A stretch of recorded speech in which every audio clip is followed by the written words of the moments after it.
baby. It looks like you lost him. Baby, it's that Nut Street flow, that Miss Collins flow, that SEI flow, yeah. Baby, this that Rex in the flow, that Peninsula flow, Boys and Girls Club flow, yeah. Baby, it's that King School flow, that Tubman flow, that Jefferson flow, yeah. I'm a product of my city. I'm a man cause they raised me. I'm a product of my city. I'm a man cause they raised me. As long as I'm breathing, you get love from me. I see you living comfortably. You say you deep in love with me. But only... Thank you guys for being here with us today. This wonderful session of being with some of the wisest brothers in here. The Prince, Ron Hall, Dwayne McClinton, Wallace Simpson, T. These brothers have shown me how to develop a conscience with myself where I not only have a love for myself, but a love for my people. But these brothers was raised by strong black women who showed them what is within them, showed them their own self-worth. But we come from a long line of women who have shown us the way. When we felt weak, they are the ones that helped us stay strong. When we needed nourishment, they gave us nourishment. When we were in the womb, they nourished us. When we came out the womb, they raised us. And we always needed that nourishment. As we grew older, we start to let our culture define us as black men. We start looking at the images of our culture that begin to shape our consciousness. All it took was a little turning of our mind to focus on doing evil as if it's good. But how do we define these lesser evils or that greater good? The greater good is to show a love for our people, but how can we show a love for our people when no one has taught us how to build? So we embrace that life, that crazy life, that life that was built by design, that made us enemies to each other, just a little turning. But all it takes is a little turning. All it takes is a little knowledge. And we see that with PSU, when she came, when Walida came with education at PNU, and Lisa Beeks and showed these brothers love, there was a turning in their mind. Now they want to talk about something of substance. Now they want to talk about building and never yielding to the darker impulses of their soul. Now they want to talk about black women, we need you. Now they want to get real. They can feel the power within themselves, but there's a power in our culture that's trying to neutralize our movement. Today is a movement that's showing us that we have love in our heart, but our trauma is hindering our power. Our trauma is imprisoning us from seeing the brighter future. Even in the scriptures, Jeremiah says, God told Jeremiah, he said, before I formed you in the womb, I formed you. I made you a prophet to this nation. He said, go before the people and speak the truth that how it's supposed to be spoken. And that's a hard thing when we experience trauma. We're addicted to the life. We're afraid to be real with our homies. We're afraid to be, but they think are weak because I need my woman, that I need to be loved. We're taught to go hard in the pain. We're taught to manipulate minds, control minds. And all it takes is a little turning. And all it takes is for our partners that it's a little turning of their mind, because their mind had been turned. A little manipulation of the mind because is it bad? No, it's not bad. It's survival of the fittest. We live in a concrete jungle. We got to figure it out. When I said there's prophets in every ghetto and genius in every hood, what I was saying is that these brothers from Portland, they figure it out. They go hard in the paint, but they figure it out. Now, if you just create that turn in their mind, give them a little bit of knowledge, you'll see that they'll be able to figure it out. What Nipsey say? It's time to pull ourselves out these mazes. It's time to pull ourselves out of this consciousness that is destroying our people from within. It's a cultural war going in my mind. It makes me say, black women, we need you. We got to stay strong for each other. We got to stay strong for our people. But how can we say we got something to offer you unless we offer it to ourselves? It's the love that we have to give, but it's in prison. We need you because we got to bring out this power. We got something good for you. It's the real soul food. We're cooking it in the pot. We're saying, what do you need? Teach us. You are our teachers. You are our mentors. You are our best friend in our life. But there's a struggle going on, even to this day. There's an energy in this environment that's trying to stop us from communicating to you that we are a mirror to your greatness. We are a mirror to the power, but it's just all you. From Harriet Tubman to sojourn the truth, to hide or be whales. When we felt like cowards, they said we are leaders, we're not cowards. We come from kings. So black woman, I need you. And every time we speak together, we're going to speak about that need for each other.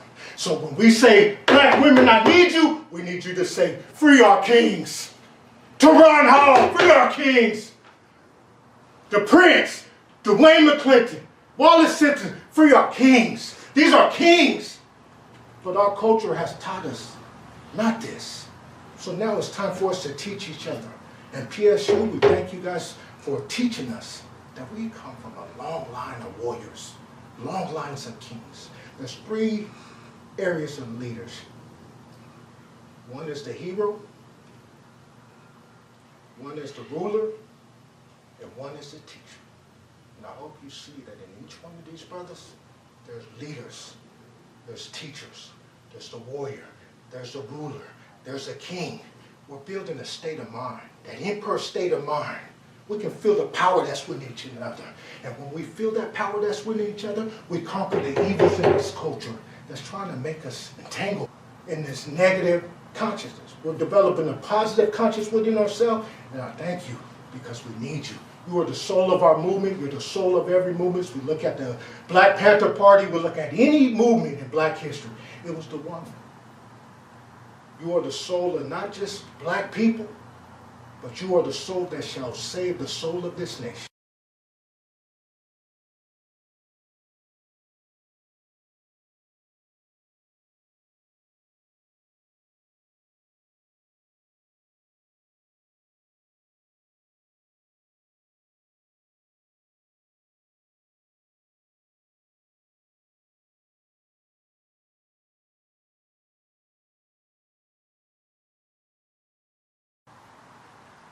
My name is Dwayne McClinton. I'm the president of the Hoover Southside Cultural Club.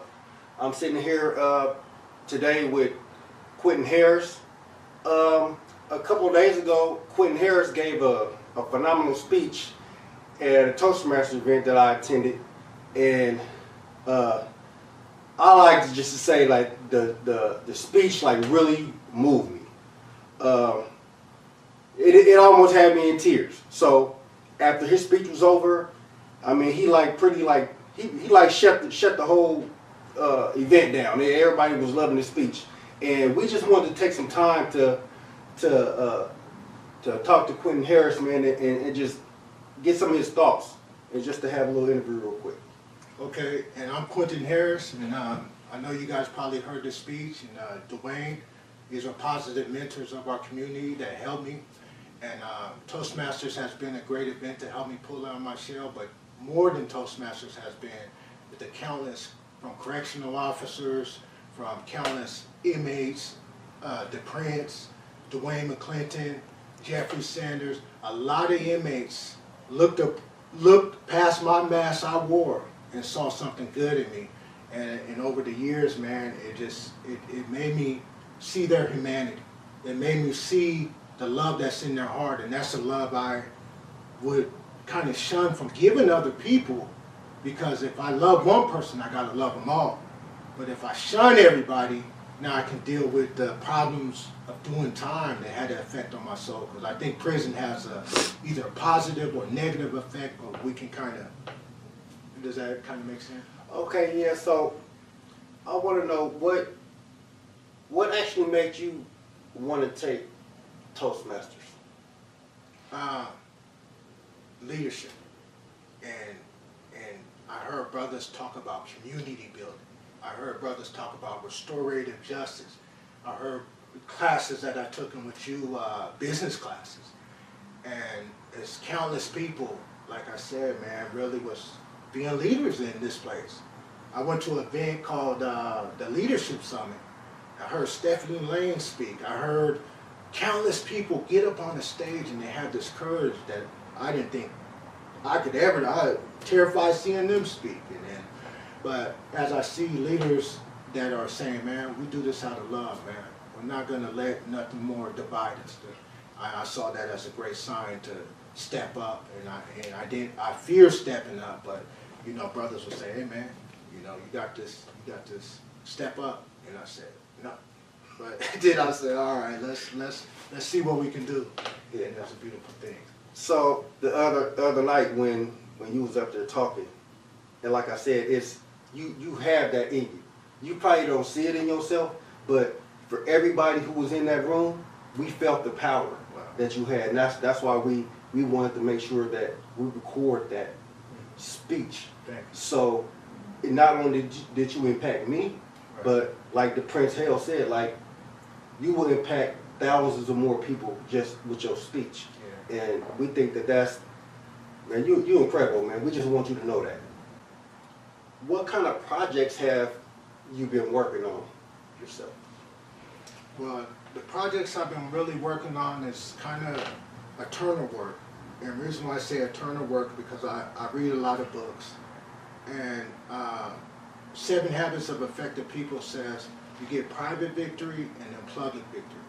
So private victory is cool, but leadership is a little different. It's about the we. So I think the projects I've been working on is not too many. It's just been eternal work, but I hope to, actually this is a point of no return. I can't go back to isolation. I can't go back to the mental health units. I can't be a flip out artist, you know. I gotta realize one of the hardest things is to forgive myself. One of the hardest things, that's what countless officers and psychiatrists say, Q, you gotta forgive yourself. But it's hard to forgive yourself by yourself without a community. It's hard to push everybody away and then try to be what you're not. So at this point of no return, I feel it's almost a frightening experience to me because it's something new. Stepping up in the clubs, meeting brothers without, you know, and I think a major thing that the speech that I probably didn't address was my mental health battle. You know, without speaking on my case, my mental health that's where I go back and forth. You know, countless officers, correction officers say, Q, we know you, but they don't know you.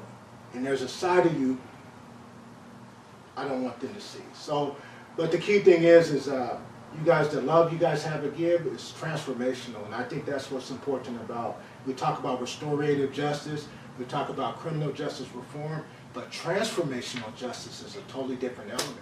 And so I bring up books that's on criminal justice reform because where's our voice? Where's the voice for the voiceless? And so this opportunity, you know, is a great sign that people can see the truth in you, but you're just a mirror of what they possess too. So it's not like saying, hey, you know, when after the speech, brothers the Prince, you guys all gave me a hug, I'm in tears. Yeah. Man, you know, I'm supposed to be a tough guy, you know? Like I'm in tears. I'm like, man, they show so much love, man. And so it's being your true self, and a lot of times I wear a mask too, because my general concept and rule during time, I'm not going to reach the hand of brotherhood to you until you take off your mask. So as black men or men in general, we like to wear masks, we like to be this, but you know, different people, you know, we learn to be hyper vigilant all the time. We learn that we have to figure people out. And I think one of the great things we got to realize is that Portland, there's a concept, there's geniuses in every hood, and there's a prophet in every ghetto. There's leaders. There's people that dying could be saved. There's leaders everywhere. So when I saw the leader in you, I had to say, what? That wasn't my way of doing time. I didn't think that was. But Dwayne, the parents, these are all leaders. These are all people that's bringing about change that we can believe in. And that speech was really just articulating what I had seen over the years.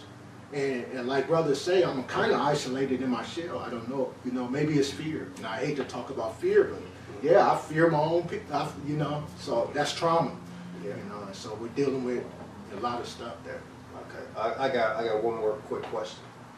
So for the people here that don't really know Quentin Harris, can you explain just a little bit about yourself, like what you like and like what you do? Okay, so allow me to reintroduce myself.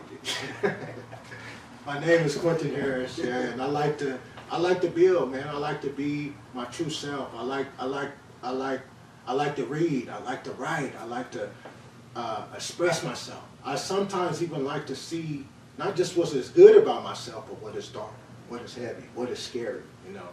And so I like to grow in self-knowledge. But I use this knowledge to understand people. And so a lot